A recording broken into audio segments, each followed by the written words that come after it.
আম্বানির কনিষ্ঠ পুত্র অনন্ত আম্বানি এবং তাঁর বাগদত্তা রাধিকা মার্চেন্টের বিয়ে আগামী 12ই জুলাই। তার আগে আগামী 1 মার্চ থেকে 3রা মার্চ প্রাক বিবাহ অনুষ্ঠানের আসর বসবে গুজরাতের জামনগরে। তাদের জন্য সেজে উঠেছে গোটা জামনগর। ইতিমধ্যে ছেলের বিয়ে উপলক্ষে জামনগরে 14টি নতুন মন্দির নির্মাণ করেছেন নীতা আম্বানি। ইতিমধ্যে বলিউড তারকা মুম্বাই থেকে জামনগরের উড়ান ধরেছেন। ভারতের ধনকুবের মুকেশ আম্বানির কনিষ্ঠ সন্তান অনন্ত এবং অ্যাঙ্কার হেলথ কেয়ারের সিইও বিনোদ মার্চেন্টের কন্যা রাধিকা মার্চেন্টের বিয়ে নিয়ে মুখিয়ে রয়েছেন অনেকেই। বিশ্বের ধনপতিদের মধ্যে অন্যতম মুকেশ আম্বানি।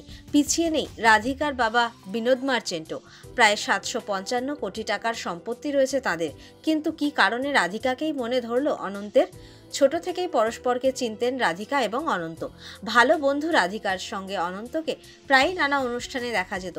তবে অনন্তের সঙ্গে রাধিকার বিয়ের জল্পনা জোরালো হয়েছে প্রিয়াঙ্কা চোপড়া এবং নিক জোনাসের বিয়েতে।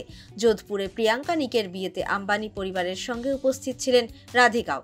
মুম্বাইয়ে দীপিকা পাড়ুকোন এবং রণবীর সিংহের রিসেপশনেও রাধিকা আম্বানি পরিবারের সঙ্গেই গিয়েছিলেন।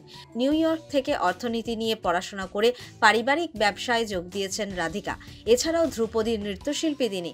রাধিকাকে বরাবর আগলেই রেখেছেন অনন্তের মা নীতা আম্বানি। বিভিন্ন সময় পৌঁছে গিয়েছেন রাধিকা নৃত্য পরিবেশন করবেন এমন অনুষ্ঠানেও প্রথম থেকেই রাধিকাকে পছন্দ আম্বানিদের। তবে সেটা একমাত্র কারণ তেমনটা নয়। রাধিকা ও অনন্ত দুজনেই পশুপ্রেমী, সেটিও কাছাকাছি এনেছে তাদের।